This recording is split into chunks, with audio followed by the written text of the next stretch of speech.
The stagecoach rattled to a halt in front of Idaho City's only hotel, kicking up a cloud of dust that momentarily obscured the small gathering of onlookers who had assembled to witness the arrival of the mail-order bride. The year was 1876, and Roy Kincaid stood anxiously among them, his weathered Stetson clutched in calloused hands as he watched the coach door swing open. "That's her, Roy," whispered Sam Jenkins, the town's postmaster who had helped arrange the correspondence. "Miss Beatrice Sutton from Philadelphia." Roy nodded silently, his throat suddenly dry as the first glimpse of a powder blue traveling dress emerged from the coach. He'd exchanged letters with Miss Sutton for 6 months before proposing marriage by mail, but her daguerreotype hadn't prepared him for what came next.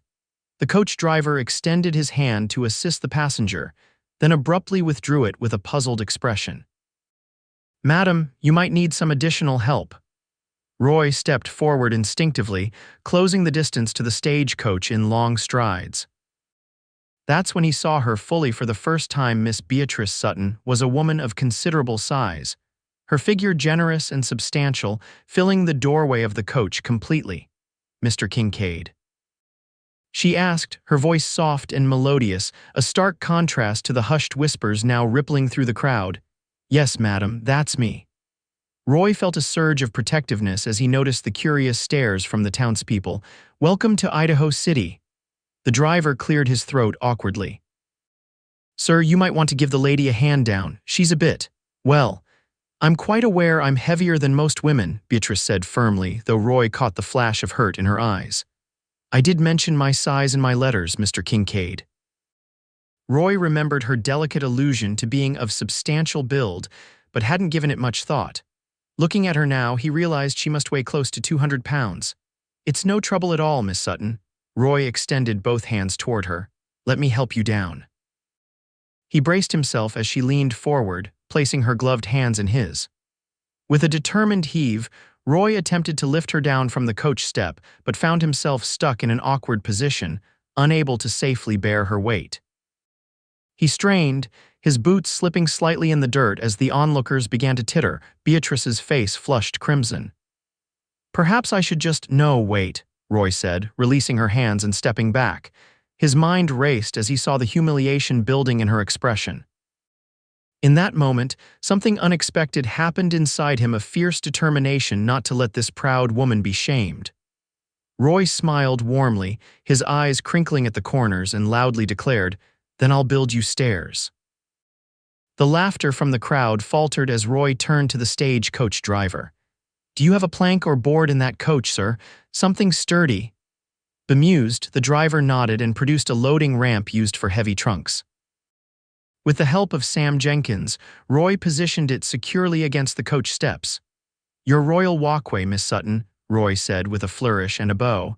"First of many I'll build for you if you'll have me."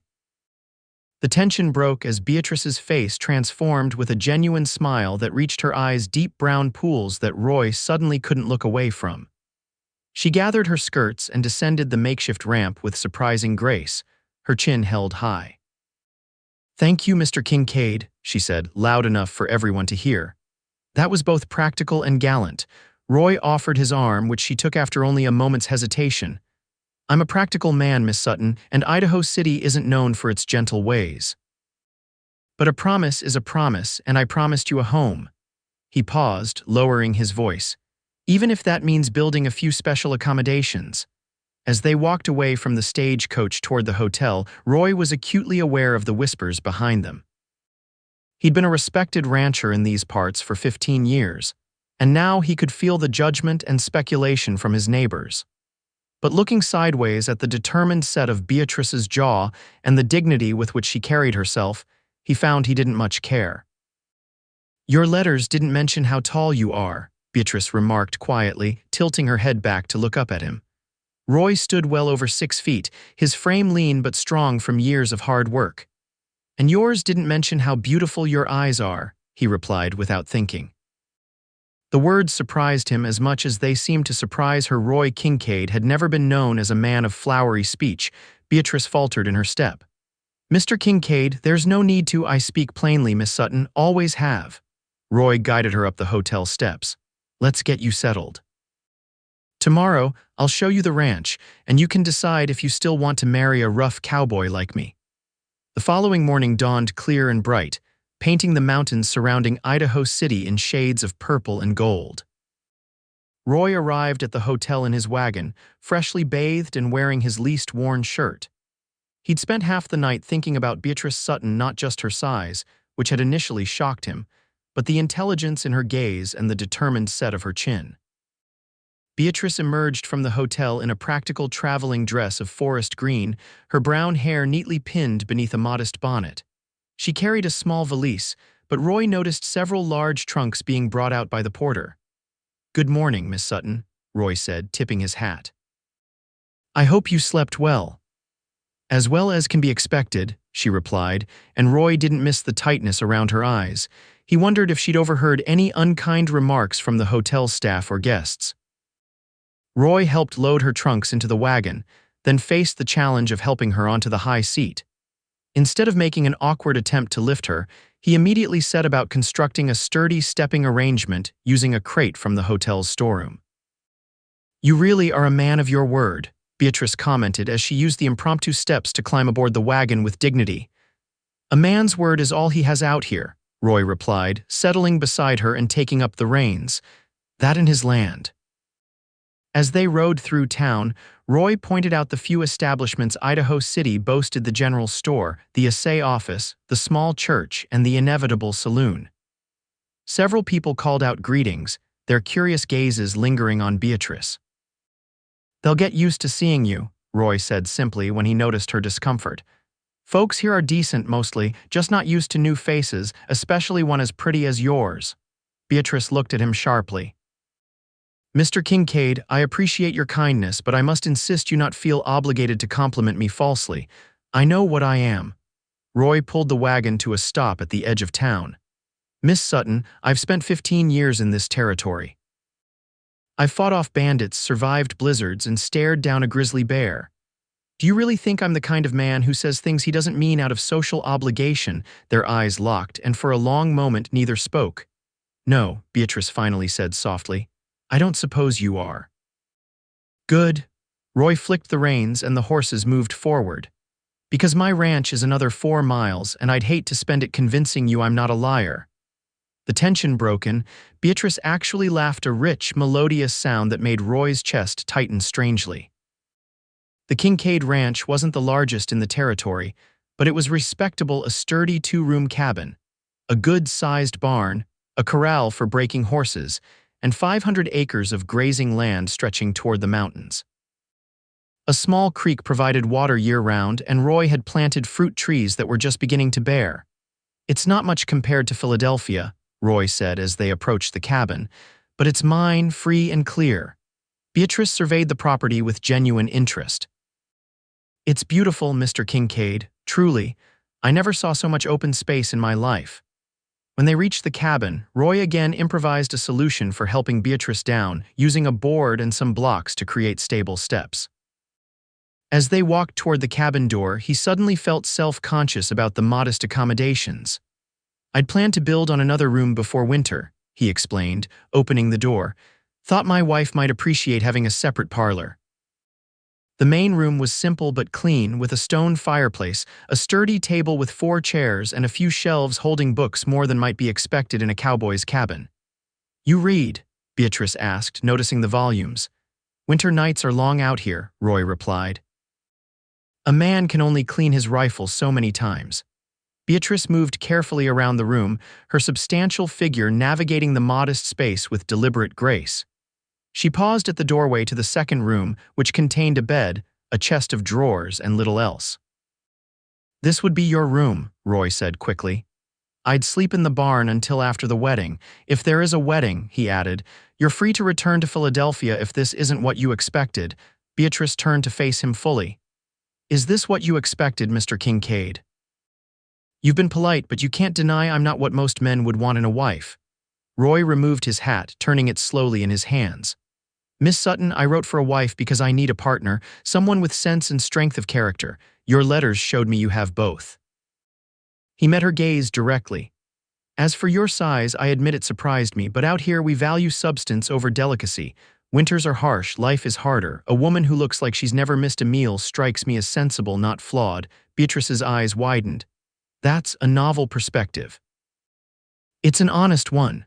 Roy replaced his hat. Now, would you like to see the rest of the ranch? Over the next several days, Roy showed Beatrice every aspect of ranch life. She watched him break a young horse, learned about the cattle operation, and observed as he repaired fencing. In turn, Beatrice revealed her own talents. She was an exceptional cook, knew how to keep accounts, and surprised Roy with her knowledge of medicinal plants, gleaned from books in her father's library. Roy also made good on his promise to build stairs. He constructed a sturdy set of steps leading up to the cabin porch, replaced the bed with a sturdier frame, and reinforced one of the kitchen chairs without making any mention of why. Throughout it all, they talked about their lives, their hopes, and their expectations for marriage. Roy learned that Beatrice was the daughter of a moderately successful merchant who had died, leaving her with few prospects. She'd been considered too large for marriage since her teenage years, despite her education and gentle upbringing. "My aunt told me I should become a governess," Beatrice confided as they sat on the porch one evening, watching the sunset paint the mountains. "But I couldn't bear the thought of caring for another woman's children, never having my own." Roy nodded, understanding. "Is that why you answered my advertisement?" "Partly." Beatrice smoothed her skirts. "But also because your letters were different.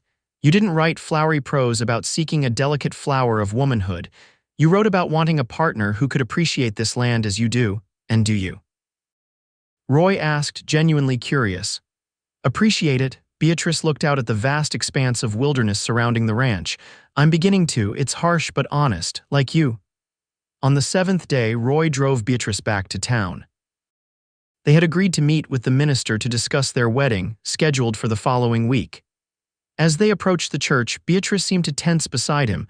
"Are you having second thoughts?" Roy asked quietly. "No," Beatrice replied, "but I wonder if you are. The way people looked at us in town. I know they think you could do better." Roy's jaw tightened. "Better than an educated, kind-hearted woman who can cook like an angel and doesn't faint at the sight of blood when I come in with a gash from barbed wire. I'd like to see them try to find me better." The meeting with Reverend Miller went smoothly until they discussed the ceremony details. The elderly minister cleared his throat awkwardly. "Now about the carrying of the bride across the threshold. Perhaps we might dispense with that tradition in your case." Roy saw Beatrice's cheeks flush with embarrassment, and something protective flared inside him. "No need, Reverend. I'll build steps right up to the threshold, and if that doesn't work, I'll carry her another way." Beatrice remained quiet as they left the church, but once they were back in the wagon, she turned to Roy.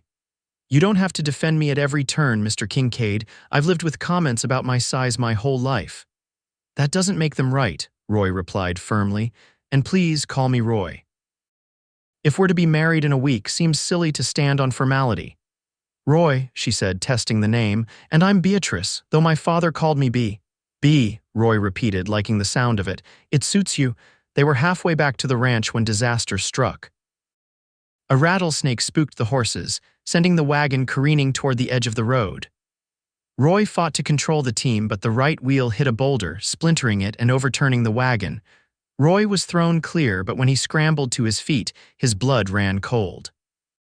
Beatrice was pinned beneath the overturned wagon, the heavy wooden frame pressed across her legs. "B," he shouted, rushing to her side. "Don't move." Her face was pale, but she was conscious. "I think my leg is broken," she gasped. "The pain." Roy examined the wagon. It had fallen in such a way that he couldn't simply pull her free. He would need to lift the frame to release her. "I'm going to get you out," he promised, looking into her eyes. "Just hold on." Roy searched the area frantically, finding a sturdy branch to use as a lever. He wedged it under the wagon frame and pushed with all his might. The wagon lifted slightly, but not enough. "I need something to prop it up once I lift it," he muttered. Then, looking at Beatrice, he had an idea. "B, I'm going to try again. When I lift it, I need you to try to roll away, even with your injured leg." "Can you do that?" She nodded bravely, though her face was contorted with pain. Roy braced himself, pushing on the lever with everything he had. The wagon lifted higher this time, and Beatrice, despite her size and injury, managed to roll her body away from the crushing weight. The moment she was clear, Roy let the wagon crash back down. He knelt beside her, checking her leg. It was indeed broken, the bone pushing against the skin though not breaking through. Beatrice was pale and shaking. "I need to set this before I move you," Roy said, his voice calm despite the fear churning in his gut. "It's going to hurt." "Do it," she whispered, reaching for his hand and squeezing it tightly. Roy had set broken bones before it came with ranch life, but never had it felt so important to be gentle yet effective. He fashioned a splint from pieces of the broken wagon wheel, then used his belt and bandana to secure it. "Now for the hard part," he said. "I need to get you back to the ranch." The horses had run off, and they were still 2 miles from home. Roy knew he couldn't carry Beatrice that distance, and he couldn't leave her to go for help. "There's a homestead about half a mile east," Roy said, thinking aloud. "The Johnsons. If I can get you there, we can borrow their wagon." Beatrice looked at him doubtfully. "Roy, you can't carry me that far, we both know that." "Watch me," he said grimly, and before she could protest further, he hoisted her into his arms. It wasn't graceful and it wasn't easy. Beatrice was indeed heavy, and Roy's muscles screamed in protest. But he took one step and then another and then another. When his arms threatened to give out, he shifted her weight. When sweat poured into his eyes, he blinked it away and kept moving. Beatrice remained silent except for the occasional whimper when her leg was jostled. After what seemed like hours, they came within sight of the Johnson farm. "Roy," Beatrice whispered, "put me down, please, you'll hurt yourself." "Almost there," he grunted, his breathing labored. "Not letting you go." Mrs. Johnson spotted them from the yard and ran toward them, her face alarmed. "Roy Kincaid, what in heaven's name?" "Wagon accident," Roy managed, finally allowing Johnson to help ease Beatrice down onto a bench outside their cabin. "Bee's leg is broken. Need to borrow your wagon." Within the hour, they were heading back to Roy's ranch in the Johnsons' wagon. Beatrice laid out on blankets in the back, her legs securely splinted. Mr. Johnson had offered to fetch the doctor from town, and Roy had gratefully accepted. "Why did you do that?" Beatrice asked as they neared the ranch, her voice weak from pain. "Carry me all that way, you could have gone for help." Roy looked back at her. "And leave you alone, injured with night coming, not a chance. But the way you strained, it must have been awful." Roy reined the horses to a gentle stop in front of his cabin. "Bee, listen to me. When that wagon fell on you, I've never been so scared in my life. Not when I faced down that grizzly, not during the blizzard of '68, not even when bandits shot up my first cabin." He turned fully to look at her. "In that moment, I knew something I've been suspecting all week, that I don't just want to marry you because I need a wife. I want to marry you because in just 7 days, you've become the most important person in my world." Tears welled in Beatrice's eyes. "You can't mean that." "Remember what I said about not being a man who says things he doesn't mean." Roy climbed into the back of the wagon and gently took her hand. "I love you, Beatrice Sutton, your size, your mind, your heart, all of it. And I'll spend the rest of my life building whatever stairs you need, carrying you however far I must to prove it." The doctor confirmed that Beatrice's leg was broken but well set by Roy's efforts. He recommended at least 6 weeks of recovery, which postponed the wedding. Roy made up a bed in the main room of the cabin and slept in the barn as promised, coming in every few hours to check on Beatrice during the night. Word of Roy's extraordinary feat carrying his substantial mail-order bride half a mile to safety spread throughout Idaho City. To Roy's surprise, instead of mockery, he received admiration. Miners and ranchers stopped by with gifts of food and well wishes, curious to meet the woman who had inspired such devotion. "They're just looking for an excuse to stare at me," Beatrice said wryly after one such visit. "Maybe at first," Roy admitted, adjusting her pillows. "But they leave impressed by you. Your knowledge of literature amazed the schoolteacher. Your recipe for sourdough bread has the baker from the hotel begging for more details. You're winning them over, same as you did me." As weeks passed, Beatrice's leg began to heal. Roy built her a crutch, and she began to move around the cabin, insisting on cooking despite his protests. They developed a comfortable routine, with Roy handling the ranch work during the day while Beatrice kept the books and prepared meals. In the evenings, they would sit by the fire, reading aloud to each other or simply talking about the future. The night before the rescheduled wedding, Roy put the finishing touches on a surprise he'd been working on. While Beatrice slept, he transformed the cabin, adding the promised extra room, widening doorways, and most importantly, building a special set of stairs that led directly to their bed's sturdy, permanent stairs with a handrail. When Beatrice saw it the next morning, she wept. "You really meant it, didn't you, about the stairs?" "I mean everything I say to you," Roy replied, taking her hands in his. "Tomorrow you'll be my wife, and every day after that I'll find new ways to make your life easier, not because I have to, but because I want to." The wedding was held at the church in Idaho City, with seemingly the entire town in attendance. Beatrice wore a dove-gray dress that had been altered by the local seamstress to flatter her figure. Roy wore a new black suit ordered from Boys. When it came time for the traditional carrying of the bride across the threshold, Roy had indeed built a special set of steps right up to the cabin door. But to everyone's surprise, most of all Beatrice's, he swept her into his arms anyway, carrying her the last few feet into their home as cheers erupted from the wedding guests. "You didn't have to do that," Beatrice whispered as he set her gently on her feet inside. "I wanted to," Roy replied simply. Some traditions are worth keeping. As the seasons changed, so did the Kincaid ranch. Roy continued to adapt their home for Beatrice's comfort, but she too made adjustments, surprising him with her determination to learn ranch skills despite her size. She might not be able to mount a horse easily, but she could throw a lasso with remarkable accuracy and had a way with the calves that even experienced ranchers admired. Their first winter together brought heavy snows and bitter cold, but the cabin remained warm and filled with laughter. Roy discovered that Beatrice's substantial presence in their bed was a blessing during freezing nights, her body radiating heat that chased away the chill. Spring brought news that Beatrice was expecting.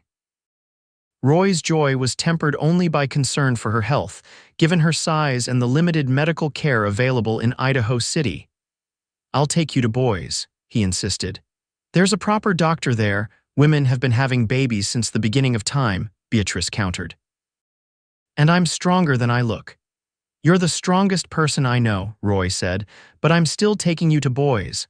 The journey to Boys took 3 days, with Roy making frequent stops to ensure Beatrice's comfort. The doctor there confirmed the pregnancy was progressing normally, but agreed with Roy that Beatrice should remain in Boys as her due date approached. Roy arranged for them to stay in a boarding house, making his now familiar modifications to their room to accommodate Beatrice's needs. He traveled back and forth between Boys and the ranch, refusing to leave Beatrice alone for more than a few days at a time despite the considerable distance. On a crisp autumn day, Robert Kincaid Jr. was born a healthy, robust boy with his mother's brown eyes and his father's determined chin. The doctor remarked that Beatrice had handled the birth better than many women half her size. "She's remarkable," Roy told anyone who would listen, proudly showing off his son. "Both my wife and my boy." By the time little Robbie was a year old, the Kincaid ranch had prospered. Roy had purchased additional land, built a larger house with wide doorways and gentle stairs, and hired 2 hands to help with the increasing herd of cattle. Beatrice had started a small side business selling preserves and herbal remedies in town, earning respect for her knowledge and skill. On their 2nd anniversary, Roy presented Beatrice with a special gift, a rocking chair built to her proportions, sturdy and comfortable, with a brass plate affixed to the back that read, "For B, who showed me that love isn't measured in pounds but in the size of one's heart." "You're still building me stairs," Beatrice said, running her hand over the smooth wood of the rocker. "And I always will," Roy promised, kneeling beside her. "Whatever you need, however long it takes, that's what love is." 5 years after Beatrice stepped off the stagecoach in Idaho City, the Kincaids welcomed twin girls Sarah and Elizabeth. By then, rumors of Roy's devotion to his substantial wife had spread beyond Idaho territory. A journalist from a San Francisco paper even came to interview them for a human interest story about mail-order marriages that succeeded against the odds. "What's your secret?" The journalist asked Roy as they stood watching Beatrice teach 7-year-old Robbie how to feed the chickens, the twins toddling behind them. Roy considered the question, his gaze softening as he observed his family. "No secret," he finally said. "Just found a woman worth building stairs for." The article, when published, painted a romantic picture of the cowboy who built stairs for his mail-order bride rather than turning her away. Letters arrived from across the country, some from women of size seeking their own Roy Kincaid, others from men asking for advice on finding true love. "We've become quite the sensation," Beatrice remarked one evening, reading the latest batch of letters by the fire. "Fame was never my aim," Roy replied, whittling a toy horse for Robbie. "Just wanted a good life with a good woman." "And did you find it?" Beatrice asked, though she knew the answer. Roy set aside his carving and crossed to her chair, kneeling beside it as he had done countless times over the years. "I found more than I ever dreamed possible," he said, taking her hand and pressing it to his lips. "And I'd build 1,000 stairs to keep it." As they grew older, the stairs Roy built became not just accommodations for Beatrice's size but necessary aids for his own aging body. The man who had once carried his bride half a mile now walked with a slight stoop from years of hard ranch work, though his devotion remained undiminished. Their children grew and thrived. Robbie took over most of the ranch operations, the twins married local boys, and the Kincaid name became synonymous with integrity throughout the territory. Through it all, Roy and Beatrice remained as they had begun, partners who faced life's challenges together, building whatever stairs were needed along the way. On their 30th anniversary, with gray in their hair and lines of laughter etched around their eyes, Roy and Beatrice stood on the porch of their home, looking out at the ranch that had grown and changed as they had. "Do you ever regret it?" Beatrice asked suddenly. Answering the door that day when the stagecoach arrived, seeing me for the first time, Roy turned to her, his love as visible now as it had been all those years ago. "Only thing I regret is that I strained so hard trying to lift you down from that coach," he said with a wink.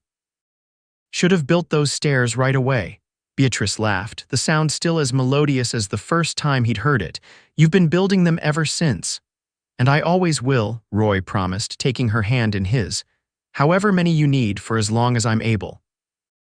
As the sun set over the Idaho mountains, casting long shadows across the land they had tamed together, Roy and Beatrice Kincaid stood hand in hand, testament to a love that had never seen obstacles, only opportunities to build something stronger, something lasting, something that, like the sturdy stairs Roy had crafted throughout their life together, would support them no matter what came their way.